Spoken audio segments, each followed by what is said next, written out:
Okay. Hello, everyone out there. Welcome back to yet another lore link planning session, featuring me, this person right here, with the frozen camera. That's a very serious shot of me. I kind of like it, just like it's me being very serious about this stream. Very serious stream. No funny business allowed. I'm just going to constantly stare like that. Let me see if I can't fix that. I disappeared. I did not reappear. Camera. Oh, you're being a dumb because you're not losing.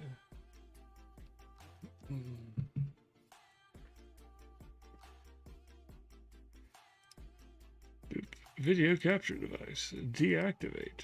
Reactivate. Hey, look. It's me. I'm here. We'll see how long this lasts. Camera's been acting a little flaky recently, so if I suddenly lock up in some sort of odd way or something like that, likely it is because of the fact that my camera is basically just deciding that it doesn't like to basically continue basically being on right now. I don't know, maybe it's decided to start overheating or something. I was on a call before this one, but so we'll make do with what we can. My voice is the more important part. Many people are not coming to this stream just to see this face. So we will keep going. So what we are talking about today is we are here to talk about. You're here for ASMR Fallout. We'll deal with that later. If I run out of ideas of things to talk about on the stream, I've got ASMR Fallout as a backup career. What we are actually here to talk about is in fact Fallout. But basically we are for those who are basically not aware, you may not have you're here for Red Sky because I forgot to update the thing. Thank you for pointing that out in your own unique way.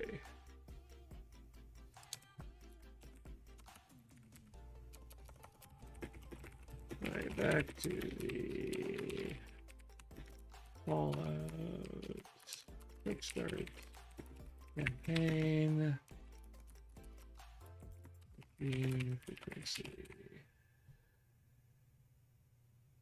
How's this for the win? Is it though? Is it? We'll just do things live. It's fine.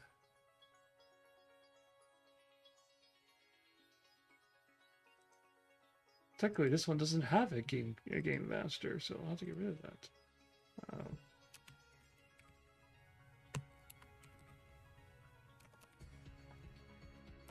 We'll just do Fallout as a tag. Is there a tag for Fallout the role-playing game? There is. It's a really long tag. Well, here we go.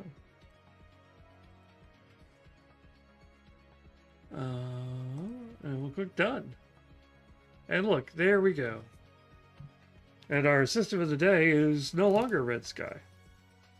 Basically, so Streamlabs is deciding to basically take things out, to continue with Tony's gag. I don't know how Tony has recruited the stream bot into working with him on his passive aggressive gags. But what we are talking about today is Fallout, the role-playing game. Streamlabs needs to be updated by this human mod.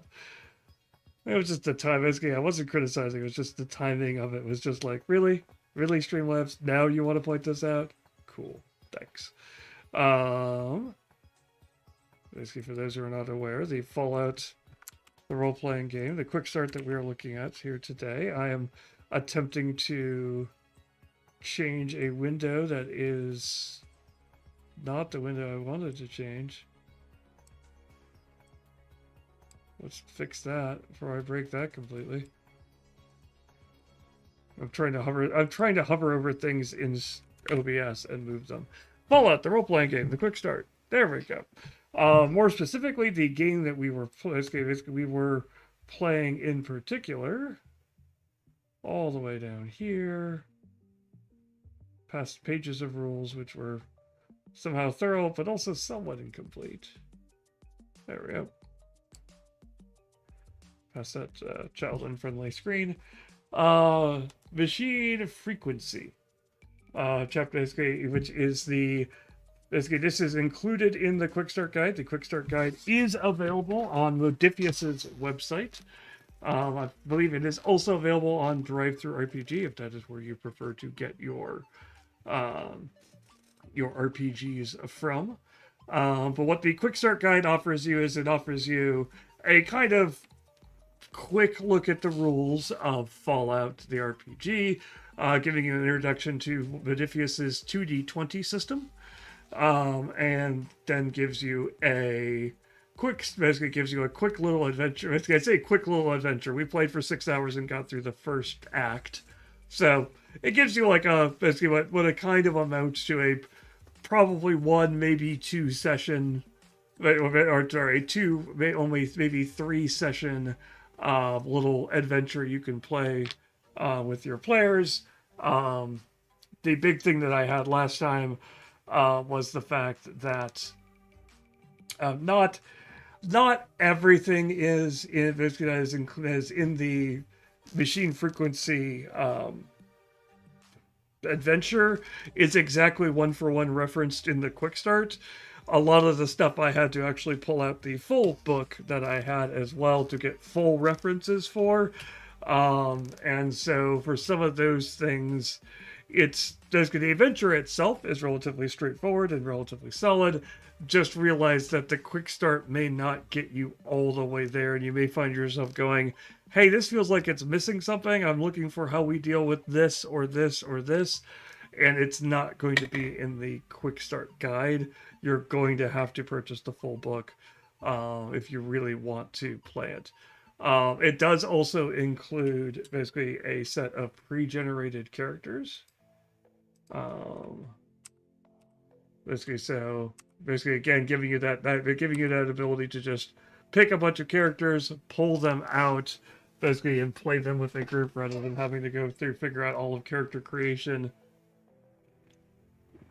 when you may or may not presumably know what all the rooms are. Hey, Theoden.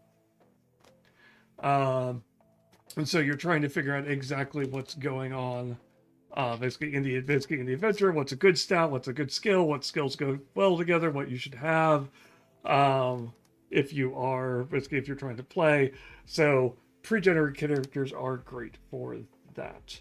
So all that to say that the reason why we're talking about this today is that we were looking at a game we wanted to run in September, and basically I always talk it over with your players to discuss what they want to play, because that's a buy-in is important. And they're like, oh hey, we kind of got a start into the Fallout game, and that was a lot of fun, so we want to basically go back and play that again. For those who are not aware, we played this back in June of this year, the long fallen off place of June of 2024. But if you're interested in watching those, whether you want to see my initial planning sessions into Fallout, or just the actual play itself, which was full of some very, very funny moments, you can check that out on our YouTube channel. All of those sessions are available there. The actual play is basically, we have actual plays broken off, and we have planning broken off. If you want a quicker route to just everything that is under the Fallout umbrella, as it were, all the videos that we did for Fallout, you could check that out on our systems page on the LoreLink website. But because if this is your first time visiting this channel or checking out this video, this is LoreLink. LoreLink, rather, I say this is while I'm staring at a screen. That's the wrong button. That's the right button. This is LoreLink. LoreLink is our campaign management tool system. It is a a tool by which you can organize all your thoughts and be like, oh, hey, I've got ideas for a campaign, or I have a pre-generated campaign and I want to get it all organized and sorted out and pull the important bits out, and keep them linked together so that I can figure out what's going on. It lets you put them all into one place, relatively straightforward. You can be like, oh, here I've got a bunch of events, let me put events in. I've got a bunch of locations, let me put locations in. I've got a bunch of weird creatures, let me put those in. And then let me start linking those together in ways that make sense. Okay, this location has these events. These events take place in these locations. These locations have these items in it, or these creatures, or things like that. And all of that kind of basically can be, excuse me, can be put together into one place. That will allow you to basically, and quickly when you're actually playing the game, actually quickly jump between some of those things. So what I'm going to primarily talk about today is basically we're going to have 2 sessions on Fallout. The first session, this one here, is going to be me talking basically mostly about basically sessions, and it's because where we are coming in on this is we are coming in on this as continuing a campaign. This isn't a new campaign that we're starting from scratch. This is a campaign that we've previously started on, that we have some things already entered into, and we want to help capture things that we've done, take note of people, places, things that we've interacted with. We want to keep all of those straight and put them all together into one place so that we can easily reference them either when we're talking to our players at the beginning of the session and recapping what happened previously, or when we're trying to remember, oh, did they interact with this? Did they update? Did they mess around with this? Did they find this? Okay, I've got the notes in here that will help me do that. Then basically after that, when we're done with that, we'll move on into the second part, into looking into looking forward to our next actual play session, and what we need to capture for that session. And that's going to be part of, okay, what are we going to capture note-wise for that session? What do we think? Where do we think our players are going to go? With a particular focus, because Act 1 was fairly linear in this campaign. For those who did not watch it, or basically may not remember, Act 1 of the Fallout Quickstart, basically the Machine Frequency Adventure campaign, has you meet literally meet a NPC on the road. Scribe Galen shows up, kind of pokes the characters and says, hey, there's something interesting going on over here. It'd be great. Basically, can I hire you to go figure out what's going on over there? And it points them in a pretty straight line from where they are to a point. And the adventure pretty much is, what is it like getting from point A to point B? And that's kind of the normal carry every single supply. Yep, that's Galen. And so it basically deals a little bit with survival, some of the kind of survival stuff that Fallout deals with, but a lot of it is doing what it's meant to do as a quick start, which is it kind of introduces a couple of different concepts to you. It's like, okay, here's a conversation of an NPC. Here's how some of your diplomacy negotiation skills come into play. Then you're going to then you're going to walk into an area and you're going to assess the area for threats. And you're going to figure out how you can traverse a dangerous area, taking skill checks to deal with that, etc., etc. Then the end of that kind of dumps you into a little mini combat. Then gives you a little bit of time to look around, and then it dumps you into an even bigger combat to kind of end the act. And that is everything that happens in Act 1. Act 2, on the other hand, says we're going to dump you into a place, and then basically you're going to tell your characters to explore, and then we're going to get into a lot of the exploration rules and things like that. Probably some of the scavenging rules, and how all of those things are going to work together and how those systems work before everything will kind of conclude in Act 3 in a big dramatic finish at the end. So, first part, we're going to so that will be the last part of this, is how we deal with an open world type situation. So that said, basically, I gave that little mini recap there. But let's basically, so in lore link, how do you capture that idea of a basically? So you're going to basically, depending on what type of GM you are, either you're the type who basically builds this session out before the game, you build this session out during the game, or maybe you're building it out afterwards to help capture it. Basically, what the session can do is it is essentially a gathering place of all of that stuff that you have put together across the campaign, as it were. So you have events, you have locations, and you have game objects. You also have intervals if you're wanting to associate a session with a particular set of time. If you're running a campaign that is very time focused, that is where this timeline and interval would come in. If you're like, okay, I need to know exactly how long, basically on my grand timeline of things which are going on in the world, how long did the players take in this particular adventure, I could set up an interval to be like, okay, they took from this mark to this mark in terms of time that they took. And that way I can keep track of, okay, when I start the next session, they're starting at this time. These things have happened in the background while things were going on. That is not as important for this campaign, because things are relatively player dependent. Basically, things tend not to happen until the players show up. It's somewhat amusement park-ish in terms of the fact that basically it's like things will always happen at the immediate dramatic moment that the players happen to walk into the scene. Then they will happen. They will not happen if the players don't make it there. But that is a caveat of a more restrictive, linear type of game.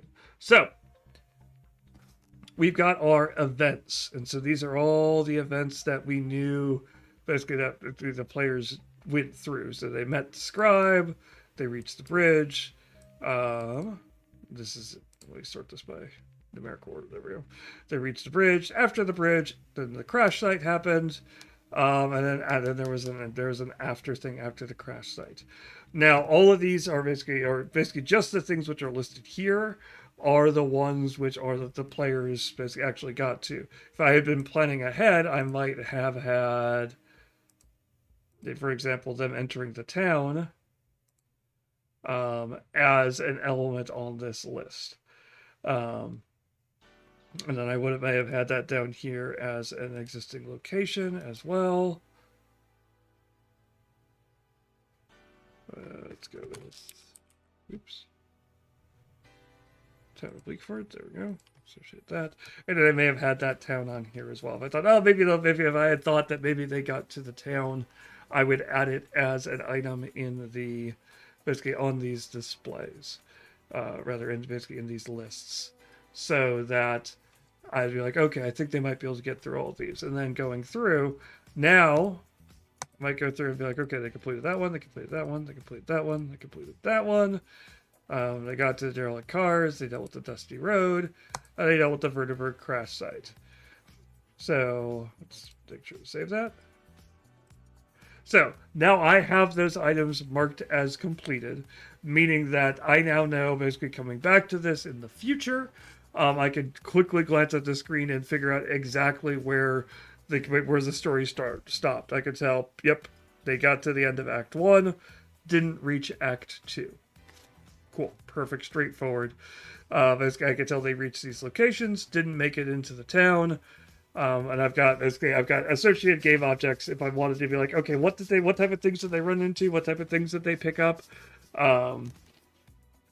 For example, I'm fairly certain that this group picked up, I believe there were some grape mentats that they picked up. And so I would keep track of that in order to make sure that I had a full, basically I could keep track of, okay, basically remind players that they may have had that as well. Just as a item that they basically may need to remember they either added to their inventory or didn't add to their inventories. I do know that they picked up some Radaway as well. So I can add that.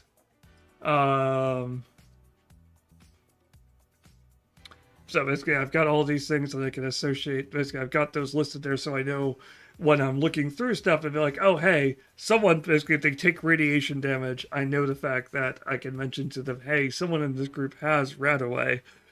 The adventure gave that, basically, the adventure gave that to you with the thought of you using it later. Maybe you should use it later. And so you'll have all of this, you can have all of those listed there. So now the neat thing is, though, so now I've finished kind of sort of setting up this basically this event, and I want to do some more cleanup on this session. If I want to be like, okay, I really want this session to be fully kind of encapsulating what happened during that. Now I've got a couple of these stray things hanging out here for my planning. I've got entering Bleakford still hanging around in the town of Bleakford.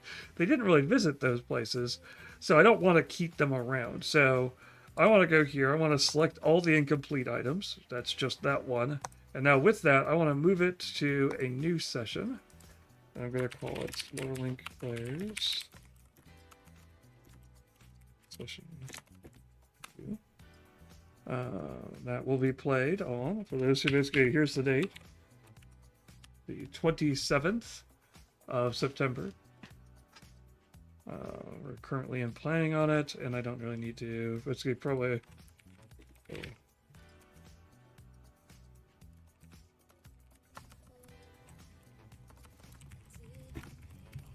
Call it that because that's going to be kind of the major prevailing theme. We'll deal with descriptions later. Now I can move that. It's now gone from this section, but now there's another, basically there's also, I can do the same thing down here, select incomplete. I can move this to an existing session, and there it is, that one I just created, Lorelink Players, session 2. And I can move it to that one. Oops, I must have click copy instead of move. It's okay, I can unassociate this one from here. It's gone. And now if I go to sessions, I've got the other session. And you'll see I've got that event and that location have now been transferred to this session. So that now when I start planning out this next session, I've already got them already there. And now the previous session is a basically is a little bit cleaned up version of what actually happened during that session. This is also useful for, basically we talked about, basically this is production, which means that basically some of the player sharing stuff is still in test, so it hasn't made it in here. But player sharing stuff, if I wanted to share the, basically I wanted to share with my player staff to make sure that they could remember, hey, basically, here's the events that happened last time we played. I could share the session with them, and all of the items that I want them to see, basically, they could see this as a quick summary of, oh, this is what happened during the last session. I could update the description up here to include a description of exactly what happened during the session, basically more notes in there, or I could add individual notes to it, and basically record down here some of the exciting things that happened, like the villains request for help. Let me actually check my notes, because I actually went back and rewatched the stream to double check. Yep, okay. Accepted gave us help. They crossed the dangerous bridge. I'm in a little trouble. They got trapped by they fell for the trapped trunk of explosive, and had to design the trap.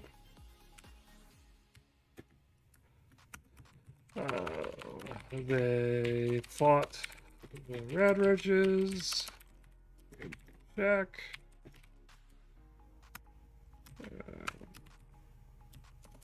Basically, I wanted to be more specific. I could indicate in particular players and things like that, but I'll get to more of that in a second, because I haven't done all of the prep work I need to do that in here.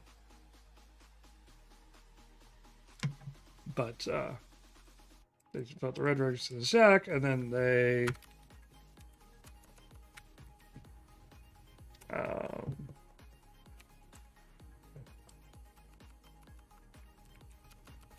helped the crashed vertibird.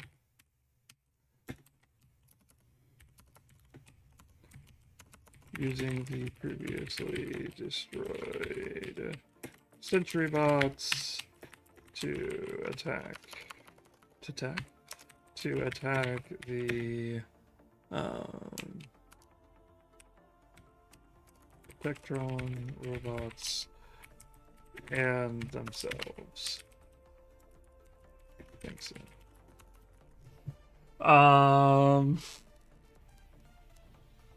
And I can add that as a note. And so now that's a note down here. I can basically, it's a secret from players, or I could make it visible to players so that the players could see that when they actually come into this. I could have this as a note in here. I could also add this as basically add this in the description like we talked about previously, if I wanted to just make, basically rather than have it up on top rather than towards the bottom.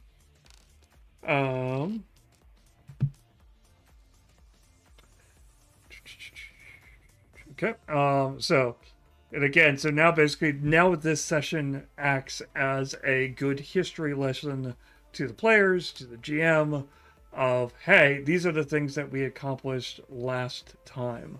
So these are the things that I want to remember. These are the things I want to keep, basically keep in the front, basically keeping the players' minds when they go to play the second session of the game. And basically keeping these notes is important because basically whether you take them during the game or after the game, in ongoing campaigns, I'm less dutiful about them in these systems because of the fact that sometimes we revisit them, sometimes we don't, and so I'm less dutiful in taking notes that maybe I should, but you know. But in general, if you're having a ongoing campaign, keeping a solid set of notes, whether it's mental notes, whether it's basically notes written down on a scrap of paper, or you use a digital tool like this to keep track of them, can be really important because they can help you guide your campaign. They can help you find out weaknesses and other things that you may not have spotted during the game itself. I know we talked about Wild Sea is the name of the system. And Wild Sea actually has, as part of the mechanics of the game, a system in place where they tell the GM to keep track of things that are going on, because of the fact that they want you to basically during the session, they want you to be aware of this. I'm applying it to even after the session. Keep track of who is seeking attention, who is getting attention, who is involved, and so that you can figure out, oh, okay, here's what's going on. Basically, so 2 of my players really big into it, really getting into it. They're taking most of the interactions. They're interacting with the NPCs. They're stars during combat.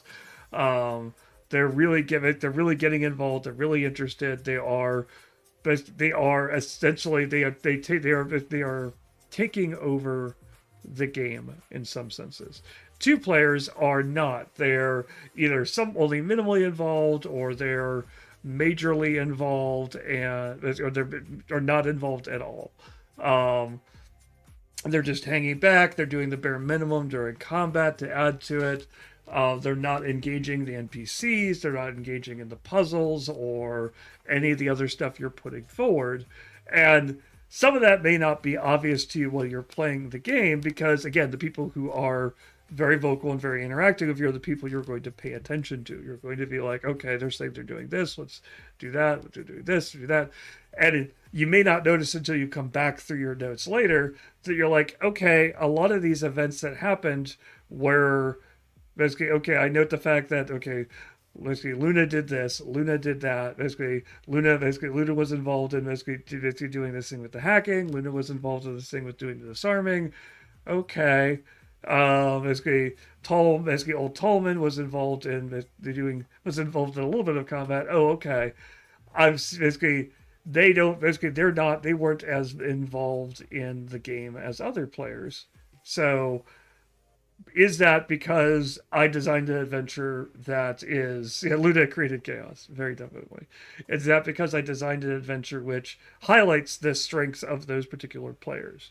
Basically, if you have a game like Red Sky we talked about earlier has a dichotomy between basically has very aggressive classes and very not aggressive classes. And so if you have a combat heavy session, it's going to make sense that your combat heavy players are going to be more involved. That makes sense. But your note taking can point out the fact that, hey, even though you thought you had a mix of combat and talking, it was really the same couple of players that were involved. Okay, interrogate yourself or basically maybe have a conversation with the players over, am I doing something which is cutting these players out of the game? Am I doing something which is not involving all of my players or giving chances to all of my players to be involved?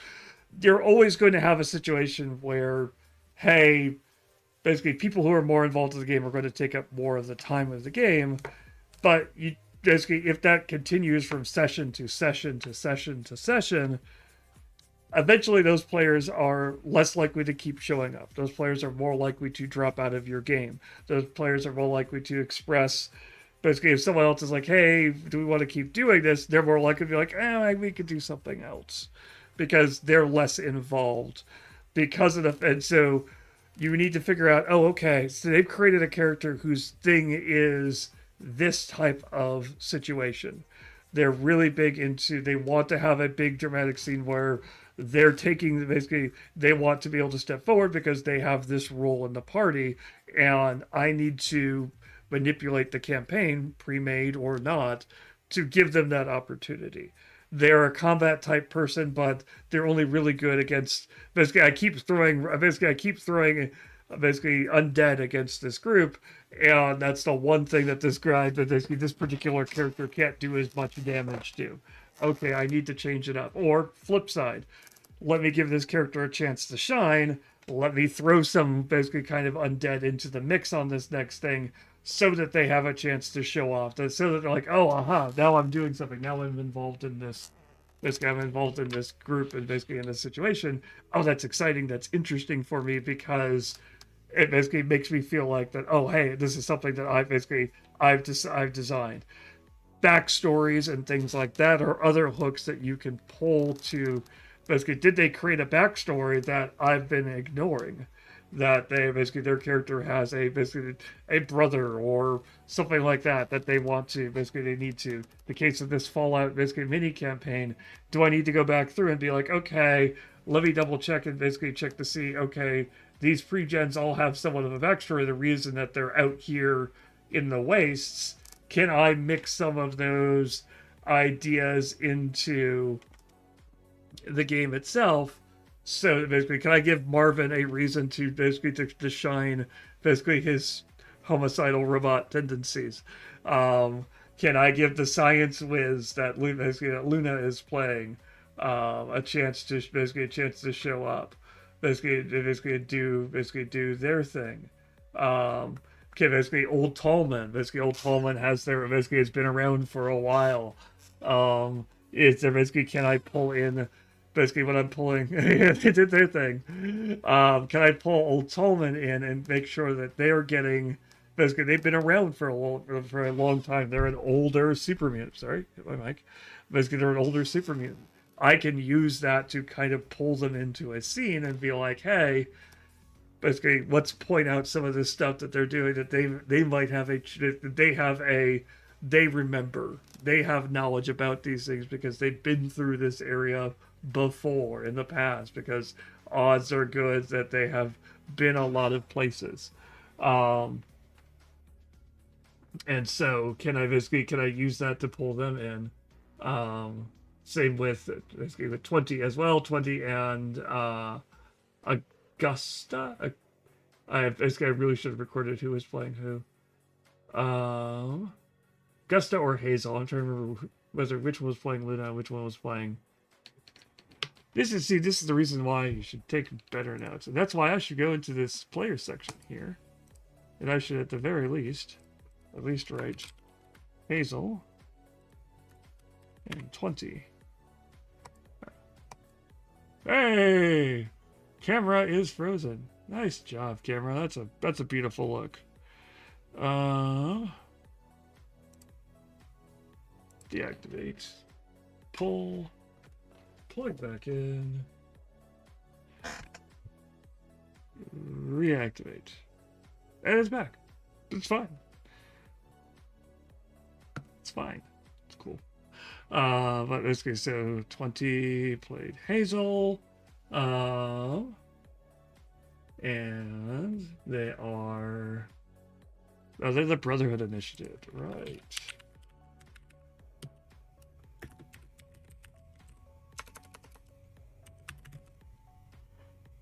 Okay. And I could dump more in there, but right now I just want to... For notes purposes, I want to track down all the characters. Marvin, who is a Mr. Handy, was played by Michael.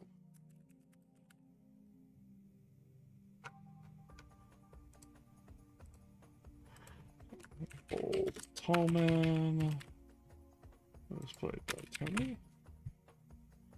And their description is probably relatively straightforward, I'm guessing. Go on. Scroll. Oh, it went at the end, that's why. Like, why isn't it scrolling down? It's like, I'm not scrolling anywhere. It's at the end. Please stop. Super Mutants. Good decision. And then Luna.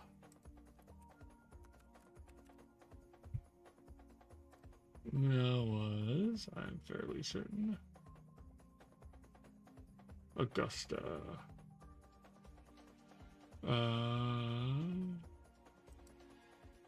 Yes, Luna is Augusta.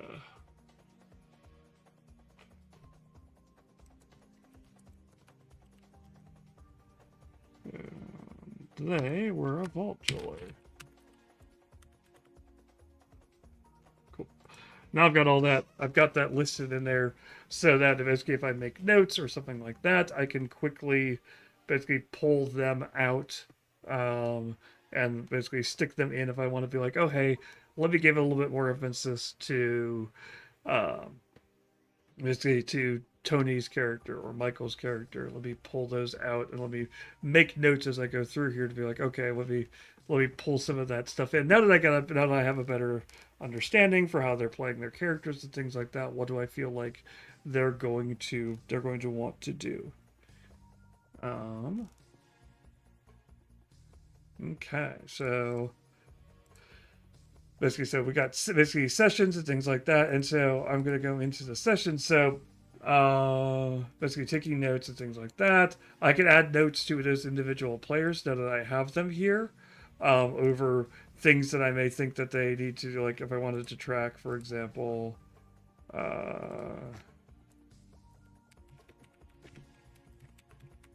to fire rockets at the enemy, knowing that the Gatling guns would fire at the... Help me write... What the... Stop that. Would fire at the... Fire at their party.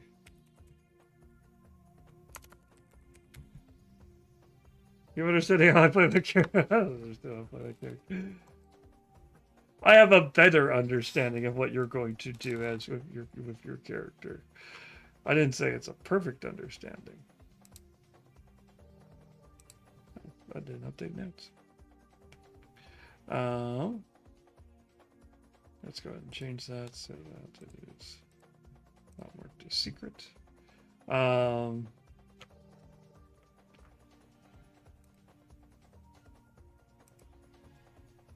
So basically I've got a timeline here, which has got the entire adventure on it. So for basically, we talked about those intervals earlier. So if I wanted to create an interval that covered what the party went through, that's crash site B, that's after the crash site, that's entering Bleakford. So, leave that there. So I know that's 0. So if I wanted to create an interval, I could be 0 and 4. And I could call this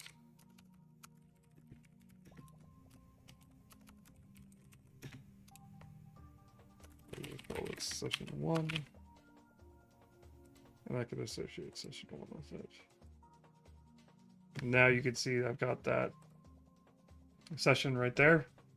And it's just kind of nicely outlines exactly what the players went through on their first adventure. And I know exactly where to pick up. I know and there's a 200 and there's a 201. So, I think we talked about basically sessions and notes and things like that for a decent bit. We could go ahead and get started on talking about the next section of this, which is planning out the next session. Basically, one of the first things, basically from just a sheer standpoint, okay, let's just do the basics of, okay, what do I think that they're going to... I think they're going to get into Bleakford. So let's go ahead and add the Bleakford events to the session. So not a lot of events in Bleakford. But that's because Bleakford is kind of a different kind of place. And we end up with this, basically, I've already got the town of Bleakford as kind of the location down here. So, entering the town, entering Bleakford, locating the single booster, leaving Bleakford. That's basically a good, solid outline for what this next section of the adventure is going to be. What I think Act 2 is going to be. I've got the associated, basically, I've got it right now. I've got the town of Bleakford. The town of Bleakford, it basically has a bunch of children underneath it. I could choose to add all of those as individual items under that session to start with, or I could just leave it as just the town. What I'm going to do, because of the way that this session works, and there's game objects and things like that, and I could go through and things like that. What I'm likely to do when I'm doing planning for this is I'm likely to leave the events filled out. And just like this is basically so I know what events they're likely to encounter. So I know to pull those up, have them ready. I know to read those before we play next time. Basically, before we next time, I need to read those and make sure that I understand what's in all of them, what they're talking about. So I can be prepared and make sure they have basically decent descriptions and things like that. Make sure I've transferred information over, and I've got all of that basically right there. Basically, the location I'm just going to leave it as is, and associated game objects I'm not likely to do anything with. The only thing I might add is, like, I know that there are certain kind of basically enemies they're likely to run into. So I might dump those in as a reminder to myself. Let's see, I think there are rad roaches in there.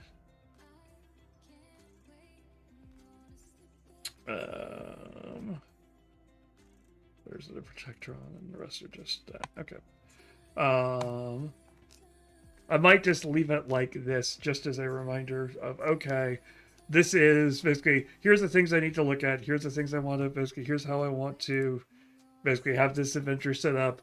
If I'm playing with miniatures or things like that in an offline setting, these are the miniatures I need to pull out for the session. If I'm playing online, these are the tokens that I need to make sure I have access to that are filled out in whatever VTT I'm playing with. If I'm just doing Theater of the Mind, obviously I don't need to do as much of that, but it's a good place to keep all of those just chunked and ready to go. So you're like, oh, okay, this is what I need to pull out before the next adventure. Here are the maps I need to pull out to town of Bleakford. and here are the events I need to study. Cool. This gives me a good starting place for where to run the adventure. If I want to add notes or descriptions or other things to that, I can do that here, and whichever way I want to do, however I want to deal with it. All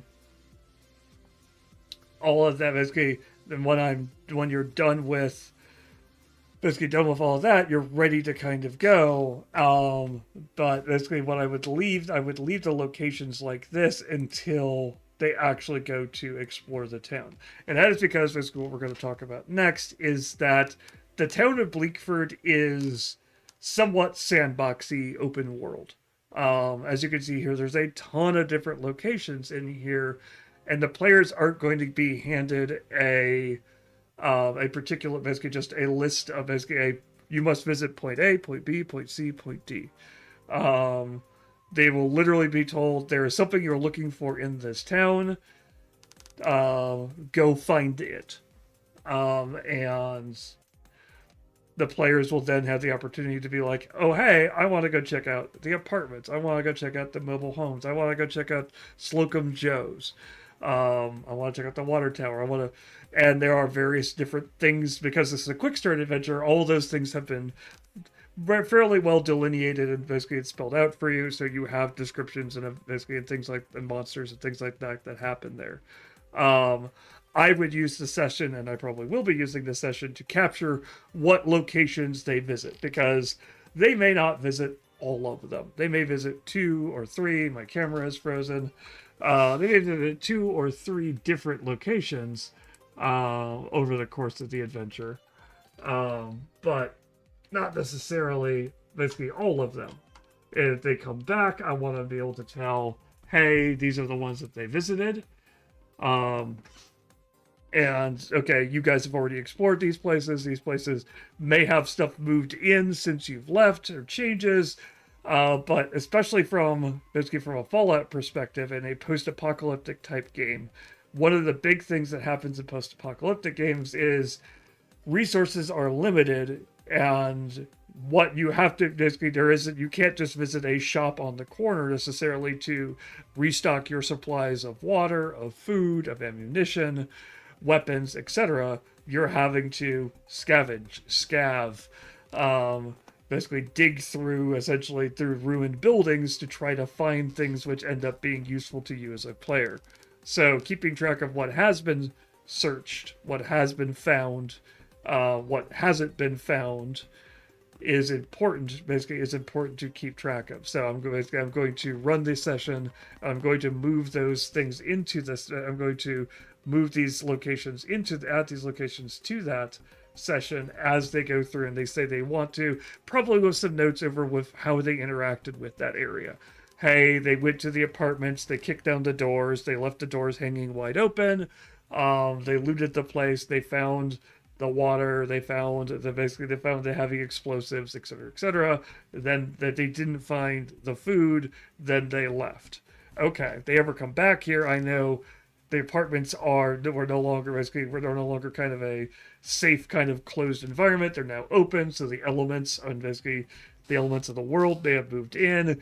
That food source that they may have missed may have become a critical point for some other plot point that I want to throw in there later. Maybe I'm like, oh, okay, basically, since there was food in there, a pack of rad roaches have moved in there.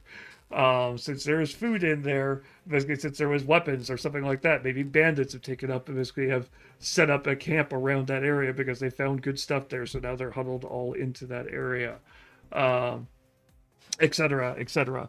All of that I can keep track of, keep notes of, and basically be able to figure out exactly what happened. One important thing that I've already set up, and you may have seen in the previous thing, is I talked about scavenging. So a lot of these places will essentially have loot that you can get out of them. Like basically this one has basically a Nuka-Cola machine with one Nuka-Cola bottle. Basically sits outside, basically stands outside the campaign manager's office, and then basically there are basically children inside of that because the apartment gets broken down into individual floors and things like that. But I've got a link here for the Nuka-Cola machine loot, because that is its own basically its own table. Let me flip to that. Because how loot works in a lot of these type of games is that anywhere you go, you have you could stop and say, "Hey, this place looks interesting. Let's look around, poke at stuff. Let's take some time and see what we can find." And that goes into basically there's an entire system, which again, that system is included in the main book, not the quick start loot book. So be aware of that. But breaks down. Okay, this is the type of area this is. This is the type. Basically, this is how heavily it's already been looted. So here, basically, you're likely to find this type of stuff here. Roll on these tables, and so I've taken a lot of those tables, and I created all those tables as individual items, as it were, that I can include or link to from any given area. If they're like, hey, this has some food loot and it has some armor loot, cool. I can link directly to that food loot inside the area and know exactly what basically, okay, here's my 2d20 roll. Here's all the things that they could find based on what they tell me they rolled. This has got some great names in it, because who doesn't want some fancy sex kicks? But all of those things are listed there, and you can deal with the quality and things like that. But basically having those basically for an open world type scavenging things, you want to have good access to these tables and relatively quick access to these tables. That's why I spent a little bit of time it takes to import them into the system, because it's something that can come up a lot during a game. I am part of a small part of a been a over, how long is it now? 30 plus years, 40 plus year campaign that a group of friends that I know have been running that takes place in it takes place, it uses the game rules called Aftermath, which are similar to Fallout, a post-apocalyptic type game. After about 20 years, they have basically finally gotten past the prologue, I believe. But beyond that, so it is a large-scale adventure. Oops, I didn't do that quite right. Did I take the wrong step? There we go. So they've taken steps as basically so, but a large portion of that game is, because it's a very survival-oriented game, is they walk into a new area and they're like, okay, we have a mission to get from point B to point A to point B, but in order to survive after we finish this mission, we need supplies, we need trade goods, we need all of these things.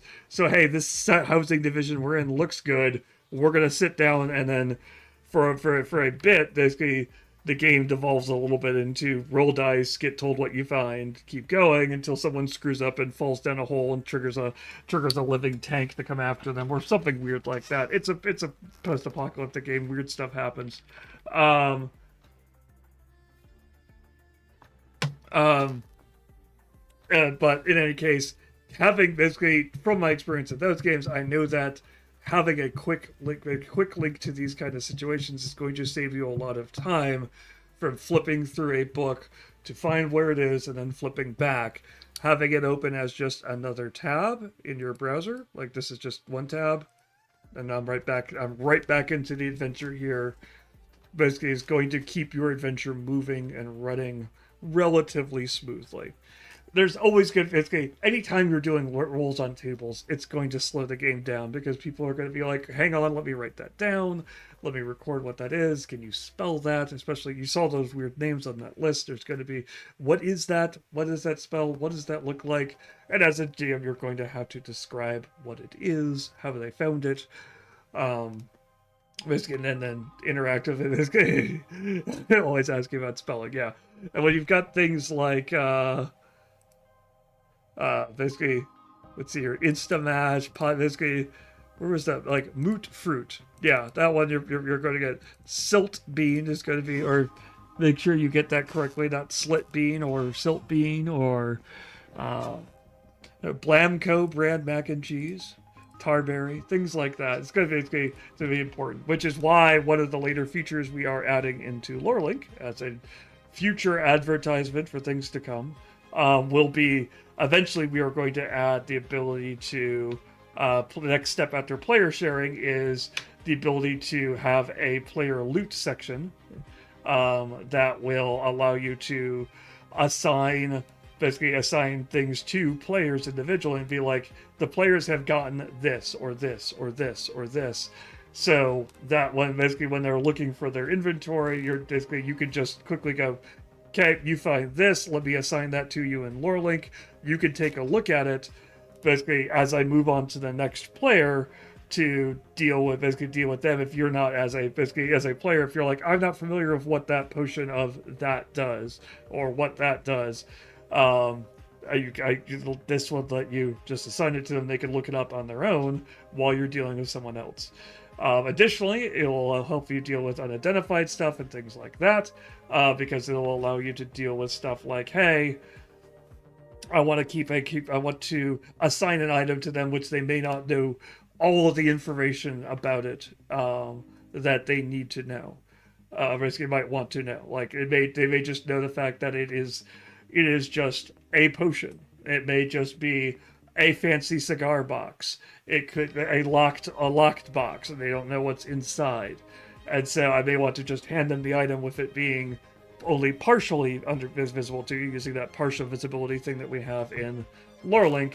And then when it comes time for them to open it, identify it, whatever they do to it, you can then make it fully visible, and you don't have to stop the game to figure out exactly which locked box it is among the 300 locked boxes maybe they've looted, because they went through they broke into an old bank and they stole all the safety deposit boxes, and now they have a bunch of locked boxes from numbered 1 to 52, and then every once in a while they drill into one and open it.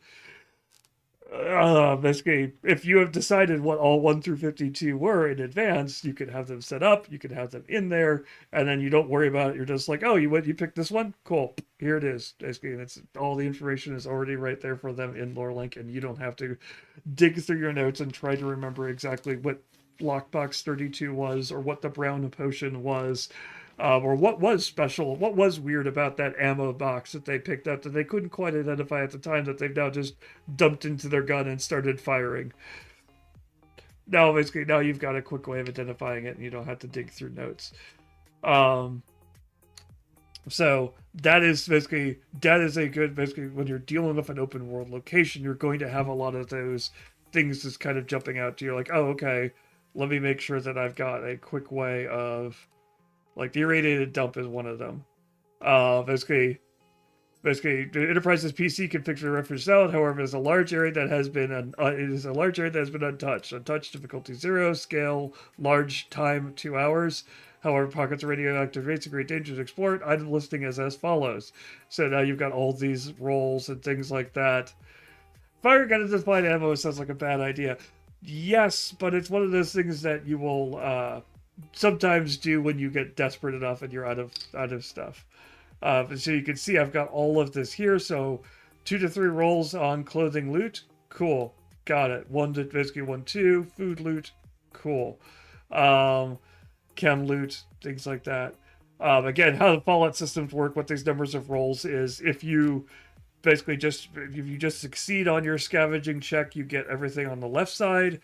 You can, however, expend basically your action points to push any particular column into a higher number. You could be like, oh, I want to spend an action point and I want to find some melee loot, weapon loot, so I'm going to spend an action point to get 1 roll in the melee weapons loot table. And so basically I'm looking to push it up a little bit more and things like that. And of course there are bad things that happen if you stay in that area. But again, this is a much easier, much quicker way of dealing with this type of situation than having to flip through and figure out, okay, basically here's untouched, here's the rolls they get, all of that information is right here for me in this location. Now, basically, this is all well and good for a basically for a pre-generated adventure. Someone else has already gone through and done all of this work for you. Congrats. Yay. And it's a relatively small town. You can see it's just only basically only 1, 2, 3, 4, 5, 6, 7, 8, 9 locations, and only a couple of those have sub locations underneath them. And even so, that is still a decent chunk of work that someone had to put into to develop this time. Like, this town is all of Act 2, and they expect you to spend time in it, so they actually put some decent work into fleshing it out and putting a couple different types of buildings into it. But this is like a small town down on the basically side, basically kind of a blink and you'll miss it as you drive through it. If this was basically in modern day, it's got a gas station, it's got a gas station, a restaurant, a water tower, a radio, some houses, an apartment block, some mobile homes, a cemetery, and a dump, and that's it. If you are running a more high scale, a much larger scale urban adventure, like you're like, oh hey, I want to run Vegas. I want to run the Pit, which is Pittsburgh in Fallout. I want to run basically the west, basically the East Coast and West Coast towns. That basically major things like that, where you're like, we're going into New York City and we're going to scavenge. We want to explore New York City Capitol Wastes. Thank you. Things like that. You're going to have you have a huge ton of possible locations that you could get to.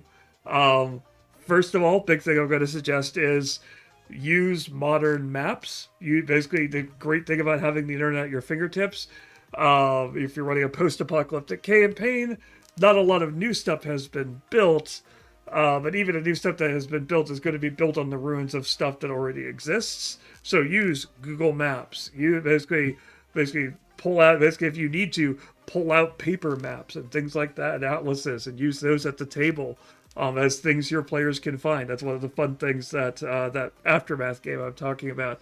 At one point, one of the more valuable things that the players discovered was an old gas station map that had survived the apocalypse of the area that they were in.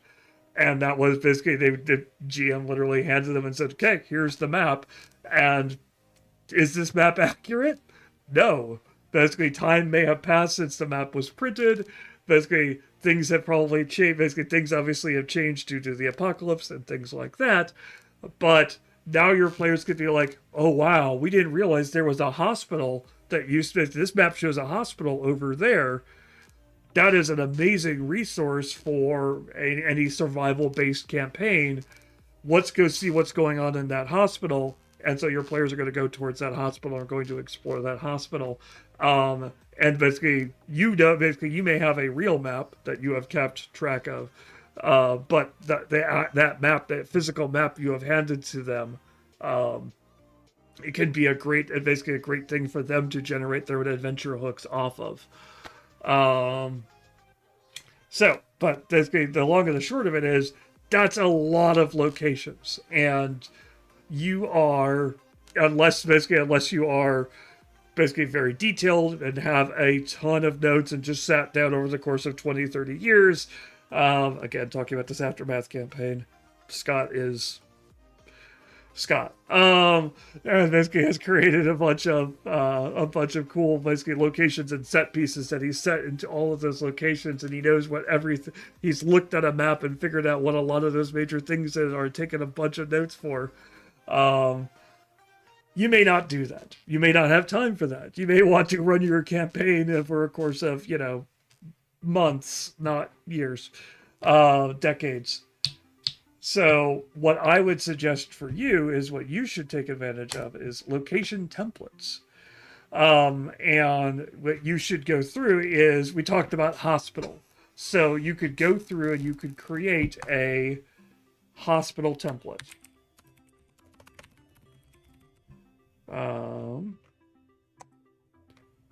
And if you want it to be a hospital that basically is in a certain town, you could create it. Basically, you're like, okay, these are Bleakwood Hospital. Basically, so we'll call this town Bleakford, and we'll say Bigford Hospital template. And so now in the description, I can go through and create a lot of those, all that scavenging and looting I talked about. Basically, I could be like, okay, this is,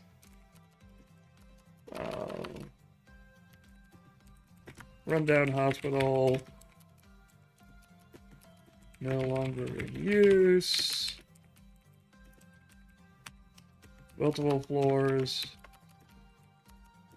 Most of it's the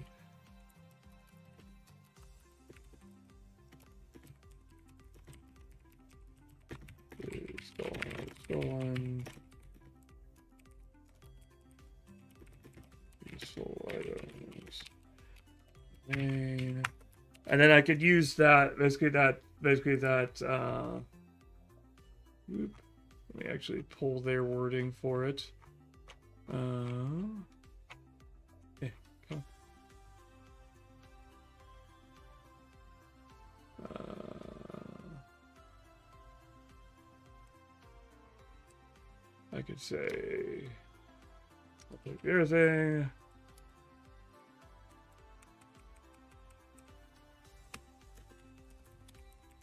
Lord, I can't remember what the actual, I don't have the, they have different light rankings for untouched is no one is basically, no one's really used it. And then there's like thoroughly investigated, which is basically the bottom end. You're not going to find much in it. The rolls are harder, etc., etc.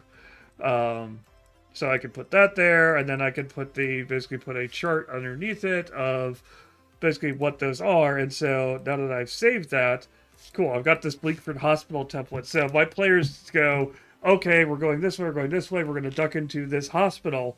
I don't have to have already created basically a hospital on the fly, a full hospital on the fly. I have the template, and now I can change it up however I want, add details, remove details, put some interesting things in here that I want, but I can have templates of places that I think they're likely, types of places they're likely to visit, and then implement them as whatever places they are visiting. So I can have a template for a tech company, basically for a corporate offices, and I can change up what corporate offices it is. Basically, if I want to make it, okay, this is more of a telecom thing, so I'm going to bend the loot a little bit more towards telecom type stuff. Okay, this was a call center.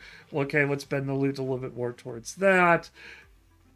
Basically, this is a bandit headquarters, etc., etc. I can add and remove things to it, but now I don't have to go through and name every single location in the city, basically in the wastes, in basically whatever type of area I'm looking at. I can instead just have a bunch of templates ready to go, and then as the players encounter them, I can convert those templates into actual places. Basically, when I create a new location, now I can add that template, basically just click on that template, basically say that, go ahead and link that template. Cool.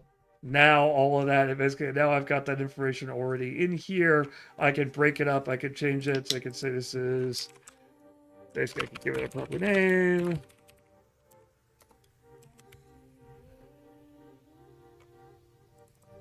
Basically, I can do all of that. I can add images for it. I can add my own, basically, descriptions. I can associate things. I can do all of that.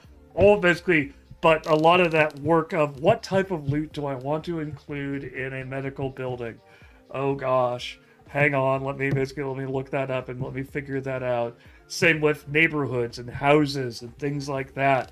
I can genericize those, create templates for them, and then as the players encounter them, I can flip them into actual locations relatively quickly in LoreLink, save them, add them as locations that got visited in the session. So now I have a track for it. Now I have something I can keep track of it and be like, oh, yes, here are they visited Red Brick House number 322 Slocum Lane. Cool, I've got that down and I've got that located, I've got that locked in. So when I come back to it later, they're like, oh, where did we find this? Oh yeah, Basically, you're like, oh, you found that in Red Brick, the Red Brick House at 325 Slocum Lane, because you've saved that to the session. You can share then using player sharing. You can share it with your players, so your players have a list of places they visited, types of loot they've gotten for it. Whether they're like, hey, you know what? We've gone to a lot. Basically, we're running low on X supply or Y supply, and we want to get more of that. Where did we find the stuff that we have? Oh, we got it. Most of that we got out of office buildings and things like that. So we should go back to, we should go find some office buildings we haven't thoroughly scavenged yet, and see if we can't get more of that. And so that basically, that kind of predictability helps your players play the game better, because you don't want loot and all that stuff to be completely 100% random in a game like this, because again, survival is a thing. If you're running it as a survival type of game, you want your players to be able to understand and figure out the world you put them in to be able to survive. If it's all just thoroughly random events that happen randomly, your players are eventually just going to give up and be like, well, it doesn't matter what we do, something will happen. We'll just keep walking in a straight line until something happens, and then we'll keep going. Okay.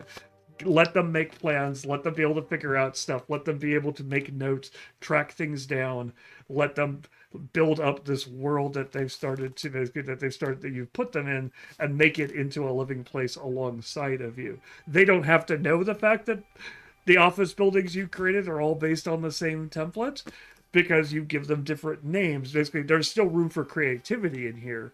It's not removing that. It's saving you from 20 years of having to fill out an entire city, because you're like, oh, I want to make sure every building has its own unique thing. Maybe you're looking at a map and they're like, oh, we're going to go to that building on the left. You're like, okay, that is an X type of building. Basically, you can pull the information up out of the internet and be like, okay, you've wandered into the offices of basically this law office, and cool, I've got a, basically that's probably under, well, basically let's do a small office type template, or slap it on there, give them details, explore them, have cool, interesting things happen, and create basically unique stuff. But all of that bookkeeping and things like that, you've already taken care of. You've already handled it. Okay. And so I'm not going to say that because this hospital is not, in fact, part of this adventure. But and again, basically all that links back to sessions and things like that, and saving it and recording it and making sure you know that. Tags can also become super important in those type of situations. Because if you're wanting to, basically if you've got a gang, or basically you've got different groups which are competing over areas, basically tags are a great way for you to be able to be like, okay, the Brotherhood of Steel owns these areas. Basically the vaults owned these areas. If I wanted to have like ghouls and zombies, or the ghouls, or basically things like that, the super mutants, I could have those as basically as tags as well, and then I could look at this and be like, oh, okay, the Brotherhood of Steel have basically Scribe Galen is associated with the Brotherhood of Steel. They have the vertebrate crash site and other locations and things like that, and I can keep track of exactly what all my different factions are doing across my open world through tags. And basically that way I don't have to hunt down each and every location, be like, okay, who owns this location? Let me check the notes. Oh, okay, it's owned by the Brotherhood of Steel. Basically, tags just go right up on top, like that vertebrate crash site we were just talking about. So it's right there on the top, Brotherhood of Steel. So keeps track of that relatively easy. Adding new tags is simple. Basically, I can either check an existing tag or type a new tag in and then check it.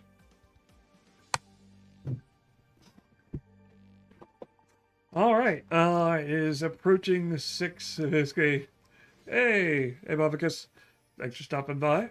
So basically, we've been talking a lot about basically how lore link basically can be used in a basically can be used basically to help build out a post-apocalyptic campaign. So it's going through and basically dealing with all the different kinds of things you could use lore link for, basically in terms of keeping track of what happens during a session. Basically keeping track of what the places your players have visited and what places you think they're going to visit, keeping track of your individual players and figuring out who they are, what they're playing, and basically noting basically things that you need to pull them in for. Basically, you're building out events and things like that. Timelines of events that let you keep track of. Okay, here's what they did last session. Here are the other events going on. Here are the events which are coming up. And then events and locations can basically build out and flesh out your world, and characters and creatures and villains and items help populate your world, so you can keep track of everything, and then you can link them all together, basically to help flesh out your world. And then templates are great for building things on the fly, things which are somewhat similar, so you don't have to just keep entering the same information over and over and over again. Templates help you cut out the middleman on those sorts of things and build all of those out.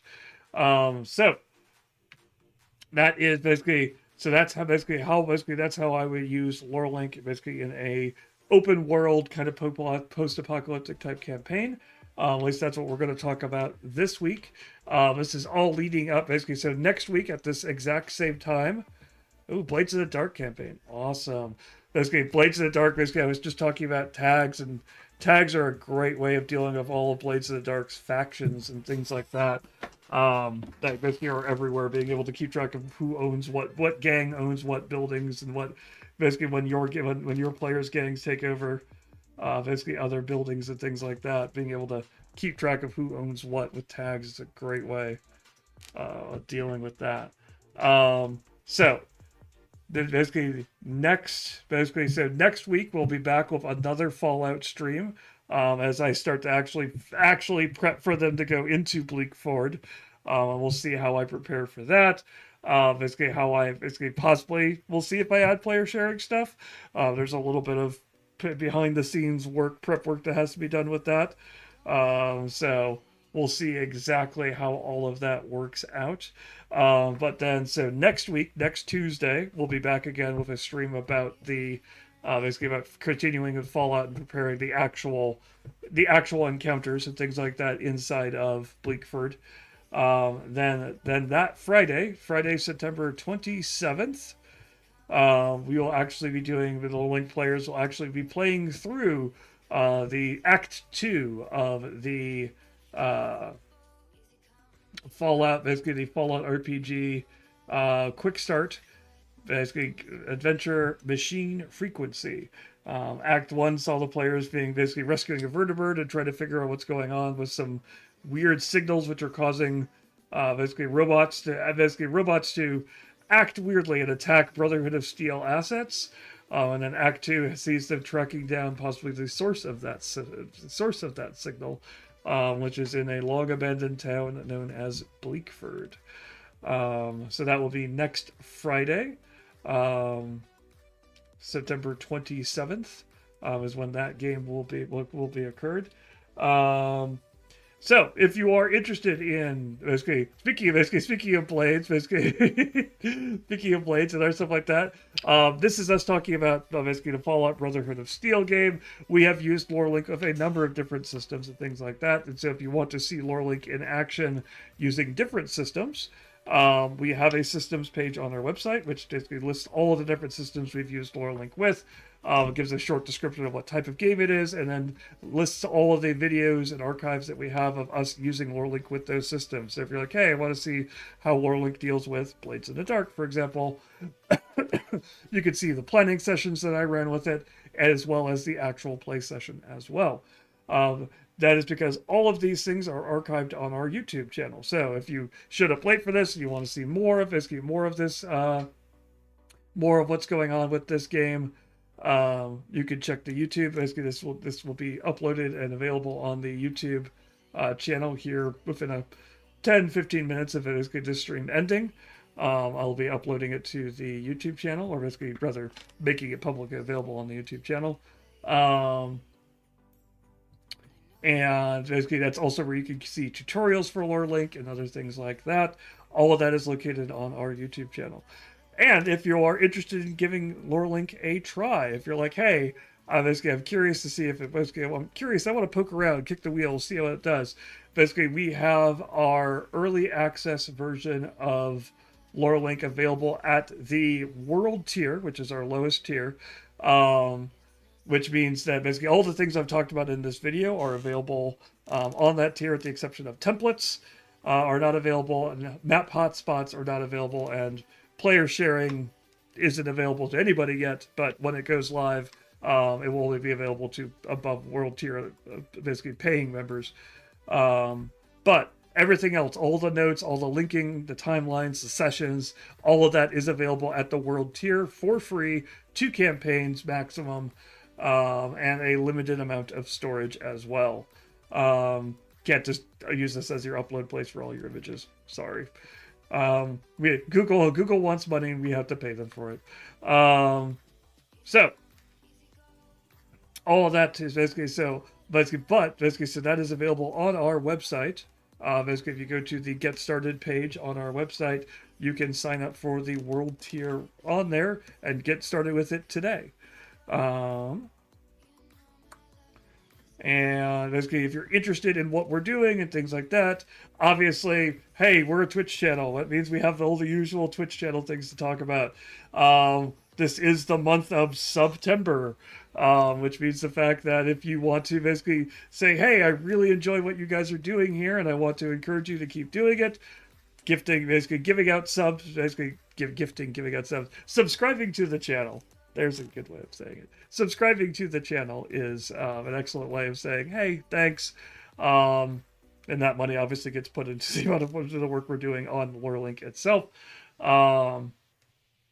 So basically, if you want to follow us here on Twitch, that will let you know when we go live. So you could be like, oh, hey, basically that's for free. You can just just do that. You can find out when we go live, when we're running games, or when other people are running streams on the channel. For example, one of the other members of LoreLink is doing a long-running campaign on Pathfinder 2nd Edition, Quest for the Frozen Throne, and so those go live he goes live with those once a month on a Monday. The schedule I have, on this stream will basically gives you a date on it, but being notified on Twitch means the fact that, hey, you follow us on Twitch, you'll get a quick notification that happened. And also, basically, if you don't want to spend money, you can also, basically, there is the free gaming sub with that you get with Amazon Gaming. That takes money, basically, because you have Amazon Prime. You can take that sub and you can give it to us. It doesn't cost you anything, and it costs Amazon money. Everybody loves that. Lastly, if you want to find out more information about LoreLink, what we're doing, basically if we're going to any conventions, what developments things are going on, there are 2 easy ways to do that. One is to follow us on some form of social media. We are on Blue Sky, we are on Instagram, we are on Facebook. Those will give you quick, short, little fun little updates over what we're doing, as well as giving you basically kind of little communication things of, hey, do you want to check out basically what interesting thing happened in your campaign last week? Basically fun, cool stories and things like that. That's on our social media accounts. They're fun, they're light, they're interesting. Follow them, they're cool. If you're like, I don't do anything with social media because social media has its own set of problems, understandable. What we do offer, we offer newsletters, which will give you essentially a good summarized chunk of everything we did in the previous month and what we see coming forward in the next month, both dev-wise, social media-wise, streaming-wise, all of those things. You can just get it once a month, quick and easy little newsletter sent directly to your email box, and you don't have to interact with social media in any shape, manner, or form. It's great. It's wonderful. And we promise it's once a month. It isn't you sign up for it, we're going to be sending you 600 emails asking for you to give them money. Nope, it's once a month, maybe twice if we're releasing a cool feature. We'll send out additional emails telling you, hey, that cool feature came out. But all of that is available basically on our newsletter, which is available on our website under Get Started. So all of that to say, basically now I've done a lot of talking and discussing things. I think that just about wraps it up. Thank you so much for watching. Thanks so much for commenting and basically stopping by. So we will be again back next week. But until then, have a great time. We will catch you next week.